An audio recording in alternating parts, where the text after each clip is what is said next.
कुळाची पुण्याई बहिणा रवींद्र वस्त्रनिकेतन घेऊन आले लाडकी बहीण रक्षाबंधन सेल। महाराष्ट्र हादरवून टाकणाऱ्या भन्नाट ऑफर्स 4 ते 17 ऑगस्ट। 600 रुपयांची तक्षशिला पैठणी फक्त 216 रुपयात। क्रंची इन्स्टा ट्रेंड साडी फक्त 441 मध्ये। डोला सिल्क साडी फक्त 396 मध्ये। कल्याणी सिल्क साडी फक्त 693 मध्ये। विशाल साडी 749 मध्ये। लेडीज ट्रेंडिंग कॉर्ड सेट फक्त 296 रुपयात। 3 पीस ड्रेस फक्त 396 मध्ये। जेंट्स शर्ट एक घ्या एक मोफत। रवींद्र वस्त्रनिकेतन, सलगरे व शाखा। कर्नाटकातील अलमटी धरणाच्या उंचीबाबत सांगली कोल्हापूर जिल्ह्यातील लोकप्रतिनिधींनी केंद्रीय जलशक्ती मंत्री CR पाटील यांच्यासोबत झालेल्या बैठकीत जोरदार विरोध दर्शवला। अलमट्टीबाबत तेलंगणा सरकार सर्वोच्च न्यायालयात गेले आहे, त्याबाबतचा निर्णय प्रलंबित असल्याने अलमट्टी प्रश्नी केंद्र सरकार हस्तक्षेप करणार नसल्याचं स्पष्टीकरण केंद्रीय जलशक्ती मंत्री CR पाटील यांनी दिलं। कर्नाटक सरकारने उंचीवाढीबाबतचा दिलेला प्रस्ताव परत पाठवण्यात आल्याचेही बैठकीत सांगण्यात आले। हिप्परगी धरणामुळे येणारी फूट कमी करण्यासाठी विसर्गाबाबत पुनर्पडताळणीचे आदेश यावेळी देण्यात आले। दिल्ली सोमवारी अलमट्टी धरणाची उंची वाढवू नये या मागणीसाठी केंद्रीय जलशक्ती मंत्री CR पाटील यांच्यासोबत राज्याचे जलसंपदा मंत्री राधाकृष्ण विखे पाटील यांच्यासह सर्वपक्षीय लोकप्रतिनिधींनी भेट घेतली। याप्रसंगी खासदार श्रीमंत शाहू महाराज, खासदार धनंजय महाडे, खासदार विशाल पाटील, खासदार धैर्यशील माने, आमदार अरुण लाड, आमदार सदाभाऊ खोत, आमदार सतेज पाटील, आमदार सुरेश खाडे, आमदार सुधीर गाडगीळ, आमदार विश्वजित कदम, आमदार सत्यजित देशमुख, आमदार राहुल आवाडे, सर्जेराव पाटील, जलसंपदाचे अधीक्षक अभियंता चंद्रशेखर पाटोळे यांच्यासह लोकप्रतिनिधींचा समावेश होता। अलमट्टी धरणामुळे कोल्हापूर, सांगली आणि सातारा जिल्ह्याला सातत्याने महापुराचा फटका बसतोय।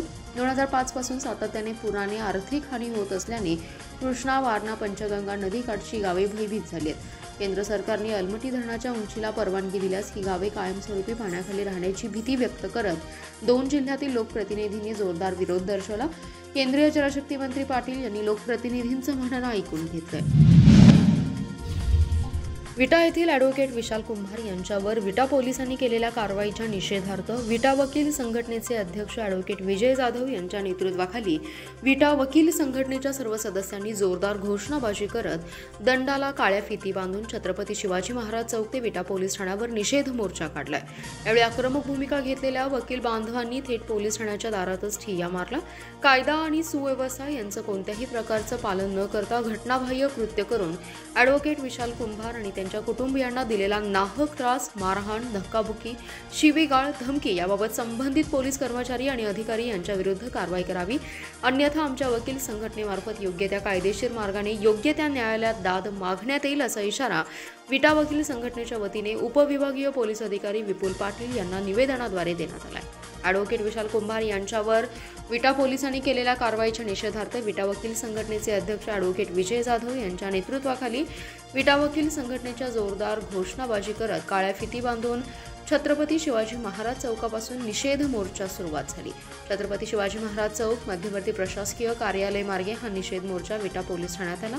त्यानंतर वकील संघटनेच्या शिष्टमंडळाने उपविभागीय पोलीस अधिकारी विपुल पाटील यांना आपल्या मागण्यांचं निवेदन दिलं। मात्र यावेळी आक्रमक भूमिका घेतलेल्या वकील बांधवांनी थेट पोलीस ठाण्याच्या दारातच संबंधित पोलीस कर्मचारी व अधिकारी यांच्या विरुद्ध कारवाई करावी या मागणीसाठी ठिय्या आंदोलन सुरू केलं।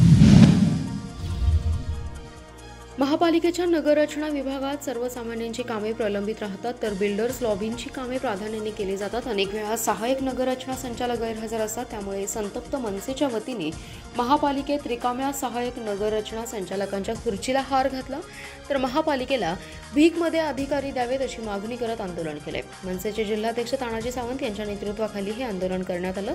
महापालिकेच्या नगररचना विभागात सर्वसामान्य नागरिकांची कामे होत नाहीत, अनेक वेळा नागरिकांना हेलपाटे मारावे लागतात, तरी देखील कामे प्रलंबित राहतात। उलट बिल्डर्स लॉबीची कामे प्राधान्याने केली जातात असा आरोप करत मनसेचे जिल्हाध्यक्ष तानाजी सावंत यांनी महापालिकेच्या नगररचना विभाग गाठला। त्यामुळे अनेक दिवसांपासून नगररचना सहाय्यक संचालक या पदावर अधिकारी नसल्याचं सांगण्यात आले। झगडे यांची बदली झाल्यानंतर गेल्या वर्षभरापासून प्रभारी पदभार दिला गेलाय। त्या महिला अधिकारी आठवड्यातून एकदाच येतात, त्यामुळे महापालिकेला कोणी भीकमध्ये सहाय्यक नगररचना संचालक द्यावा अशी मागणी करत रिकाम्या खुर्चीला हार घालण्यात आला। पूर्णवेळ हा अधिकारी मिळावा अशी मागणी आंदोलनाद्वारे करण्यात आली। यावेळी मनसेचे उपाध्यक्ष अमित पाटील, बामनोली उपविभागीय अध्यक्ष प्रकाश माळी आदी उपस्थित होते। गेल्या 4 दिवसांपासून शहरातील स्टेशन चौक येथे मुख्यमंत्री युवा कार्य प्रशिक्षणार्थींचे विविध मागण्यांसाठी बेमुदत उपोषण सुरू आहे. सोमवारी उपोषणकर्ते तुकाराम बाबा महाराज यांची प्रकृती खालावली. या ठिकाणी असणाऱ्या वैद्यकीय पथक उपचार करण्यासाठी गेले असता त्यांनी उपचार घेण्यास नकार दिलाय. दरम्यान आंदोलनात सहभागी असलेल्या काही तरुणांची यावेळी प्रकृती खालावली. यानंतर त्यांच्यावर तातडीने उपचार करण्यात आले. दिवसभर विविध राजकीय आणि सामाजिक कार्यकर्ते पदाधिकाऱ्यांनी आंदोलनस्थळी भेट देत पाठिंबा दिलाय.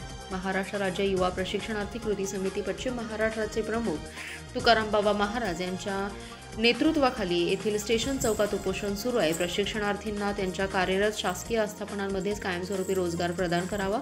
11 महिन्यांची मुदतवाढ संपत आली आहे, त्यामुळे हे प्रशिक्षणार्थी पुन्हा बेरोजगार होणार आहे. त्यामुळे पुढे त्यांनी काय करावं हे सरकारनं जाहीर करावं आहे. त्याच ठिकाणी त्यांना नियुक्ती द्यावी यांसह अन्य मागण्या आंदोलकांच्या दरम्यान उपोषणाच्या 4थ्या दिवशी उपोषणकर्ते तुकाराम बाबा महाराज यांची प्रकृती खालावली होती. त्यांच्यावर उपचार करण्यासाठी वैद्यकीय पथक तैनात होतं. मात्र तुकाराम बाबा महाराज यांनी उपचार घेण्यास नकार देत आपलं बेमुदत उपोषण सुरूच ठेवलंय.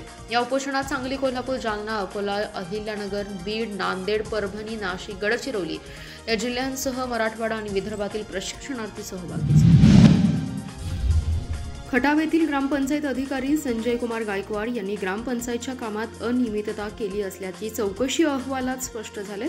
मात्र ग्रामसेवक संघटनेचा नेता असल्याने त्यांच्यावर कारवाईस टाळाटाळ केल्याच्या निषेधार्थ सोमवारी परशुराम बनसोडे यांनी मुख्य कार्यकारी अधिकाऱ्यांच्या दालनाबाहेर आत्मदहन करण्याचा प्रयत्न केला. या प्रकाराने जिल्हा परिषदेत गोंधळ उडाला. विश्रामबाग पोलिसांनी तातडीने बनसोडे यांना ताब्यात घेतले. खटाव येथील ग्रामपंचायत अधिकारी संजय कुमार गायकवाड यांनी ग्रामपंचायतच्या कामात अनियमितता करून भ्रष्टाचार केला आहे. त्यांच्या कामाची चौकशी करून त्यांच्यावर कारवाई करावी अशी मागणी तक्रारदार परशुराम बनसोडे यांनी केली आहे. सोमवारी दुपारी बनसोडे हे अन्य काही जणांसह मुख्य कार्यकारी अधिकारी यांना भेटण्यास आले. त्यांची भेट घेऊन त्यांनी पुन्हा एकदा ग्रामपंचायत अधिकारी गायकवाड यांच्यावर तातडीने कारवाई करण्याची मागणी केली. त्यानंतर मुख्य कार्यकारी अधिकाऱ्यांच्या दालनातून बाहेर आल्यावर बनसोडे यांनी अचानक बाटलीतून आणलेलं पेट्रोल अंगावर ओतून घेतलं आणि जिल्हा परिषद प्रशासनाच्या निषेधाच्या घोषणा दिल्या. या अनपेक्षित प्रकाराने जिल्हा परिषद कर्मचाऱ्यांची धावपळ उडाली. त्यानंतर विश्रामबाग पोलिसांना तातडीने पाचारण केलं. त्यांनी बनसोडे यांना ताब्यात घेतले. मागील आठवड्यात श्रावण महिन्याची सुरुवात झाली. आज दुसऱ्या श्रावण सोमवार निमित्त सांगली शहराजवळील हरिपूर गावामध्ये असणाऱ्या संगमेश्वराच्या दर्शनासाठी भक्तांची गर्दी पाहायला मिळाली आहे. संगमेश्वराच्या दर्शनासाठी भाविकांनी पहाटेपासूनच गर्दी केली होती. यावेळी हरिपूर गावात उत्साहाचं वातावरण होतं. सांगली शहरापासून अवघ्या 2 किलोमीटर अंतरावर असणाऱ्या हरिपूर गावामध्ये संगमेश्वराचं जागरूक देवस्थान आहे. श्रावण महिन्यात दरवर्षी सोमवारी या ठिकाणी मोठी यात्रा भरते. श्रावण सोमवार असल्याने या ठिकाणी भक्तांनी दर्शनासाठी मोठी गर्दी केली होती. श्रावणी सोमवारचं औचित्य साधून मंदिराच्या परिसरात आकर्षक विद्युत रोषणाई करण्यात आली. धार्मिक साहित्यांची विक्री करणाऱ्या विक्रेत्यांनी तसेच खेळणी आणि अन्य साहित्यांची विक्री करणाऱ्यांनी मंदिराच्या परिसरात आपली दुकाने थाटली होती. त्याचप्रमाणे कोणताही अनुचित प्रकार घडू नये आणि गर्दीवर नियंत्रण ठेवण्यासाठी पोलिसांनी होमगार्ड तैनात करण्यात आले होते. उपस्थितांना खिचडीचं वाटप करण्यात आलं. नागरिकांना वाहनांचं व्यवस्थित पार्किंग करता यावं यासाठीही योग्य नियोजन करण्यात आलं होतं. मंदिरातील पिंडीवर फुलांची आकर्षक सजावट करण्यात आली. खाद्यपदार्थांच्या गाड्यांचीही गर्दी होती. हरिपूरचे संगमेश्वर मंदिर जागृत देवस्थान असल्याची आख्यायिका आहे. त्यामुळे हरिपूर येथील संगमेश्वराच्या दर्शनासाठी सांगलीसह पंचक्रोशीतील नागरिकांनी मोठी गर्दी केली. घरोघरी विविध सण उत्सव साजरे होत असताना देशाच्या सीमेवर लढणाऱ्या जवानांना कुठलाही सण नाही की उत्सव नाही, देशाची सुरक्षा करणं हेच एकमेव ध्येय त्यांच्यासमोर असल्यामुळे रक्षाबंधन असो की भाऊबीज असो अशा सणांची ते मोठ्या आतुरतेने वाट पाहत असतात. रक्षाबंधनानिमित्त सीमेवरील सैनिकांना राखी पाठवून सैनिक हो तुमच्यासाठी अशा भावना व्यक्त करत आम्ही तुमच्यासोबत आहोत हे दाखवून देण्यासाठी कोटेश्वर महिला मंडळ शिराळा यांनी देशाच्या सीमेवर लढणाऱ्या सैनिकांसाठी रेशीम धाग्याच्या अतिशय आकर्षक सुबक अशा 1001 राख्या तयार करून शुभेच्छा पत्रासह मंडळाच्या झालेल्या समारंभात सैन्य दलातील जवान सौरभ कदम यांच्याकडे उपस्थित सुपूर्द करण्यात आल्या. यावेळी महिला मंडळाच्या अध्यक्षा सौ सीमा डांगे, उपाध्यक्षा सौ दीपाली निकम, कार्याध्यक्षा सौ जयश्री कवठेकर, सचिव सौ दीपाली गायकवाड, सहसचिव सौ संगीता गुरव, कोऑर्डिनेटर सौ रेखा मुळी, कोषाध्यक्षा सौ नीता पाटील, सदस्या सुनीता निकम आणि प्रतिभा पवार, सौ स्मिता कदम, सौ ईशा शेनवी आदी प्रमुख उपस्थित होते. प्रारंभी मान्यवरांच्या हस्ते दीप प्रज्वलन आणि गणेश पूजन करण्यात आलं. अवयवदान दिनानिमित्त आरोग्य विभाग आणि जिल्हा प्रशासन यांच्या संयुक्त विद्यमाने अंगदान जीवन संजीवनी अभियान अंतर्गत काढण्यात आलेल्या जनजागृती रॅलीस उत्स्फूर्त प्रतिसाद लाभलाय। निवासी उपजिल्हाधिकारी डॉक्टर स्नेहल कनिचे यांच्या हस्ते हिरवा झेंडा दाखवल्यानंतर राम मंदिर ते पुष्पराज चौक या मार्गावर ही रॅली काढण्यात आली। या प्रसंगी शासकीय वैद्यकीय महाविद्यालय आणि रुग्णालयाचे अधिष्ठाता डॉक्टर प्रकाश गुरव, जिल्हा शल्य चिकित्सक डॉक्टर विक्रमसिंग कदम, जिल्हा अंधत्व नियंत्रण कार्यक्रम व्यवस्थापक doctor Gayatri Wadgave, the organ फेडरेशनच्या अवयवदान समन्वयक डॉक्टर हेमा चौधरी, पद्मभूषण वसंतदादा पाटील शासकीय रुग्णालयाचे अवयवदान समन्वयक अविनाश शिंदे, IMA संघटना जिल्हाध्यक्ष डॉक्टर रवींद्र मोहिते, राष्ट्रीय बाल स्वास्थ्य कार्यक्रम समन्वयक डॉक्टर प्रमोद चौधरी, डॉक्टर मिलिंद किल्लेदार, डॉक्टर साक्षी पाटील, डॉक्टर सुरेश वाघ, संजय पाटील आदी जण उपस्थित होते। अवयवदान कार्यक्रमाअंतर्गत जिल्ह्यातील अंध बालकांना दृष्टी देण्याकरिता व्यक्तिगत स्तरावर प्रयत्न सुरू असून येत्या 15 ऑगस्ट अखेर 10 अंध बालकांना दृष्टी देण्याचा संकल्प जिल्हाधिकारी अशोक काकडे यांनी केलाय।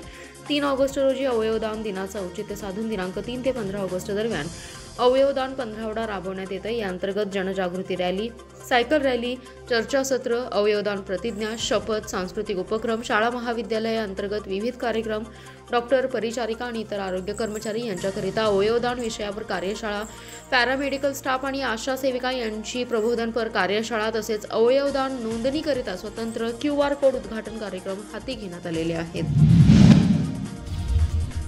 सत्यशोधक अण्णाभाऊ साठे यांचा तहसील कार्यालय चौकात बसवलेला पुतळा त्याच ठिकाणी कायमस्वरूपी राहावा या मागणीसाठी मातंग समाज आणि सर्व पुरोगामी संघटनांच्या वतीने तहसील कार्यालयावर टक्कर मोर्चाचं आयोजन केले। बुधवारी सकाळी 11 वाजता वाळवा पंचायत समितीपासून मोर्चाला सुरुवात होईल।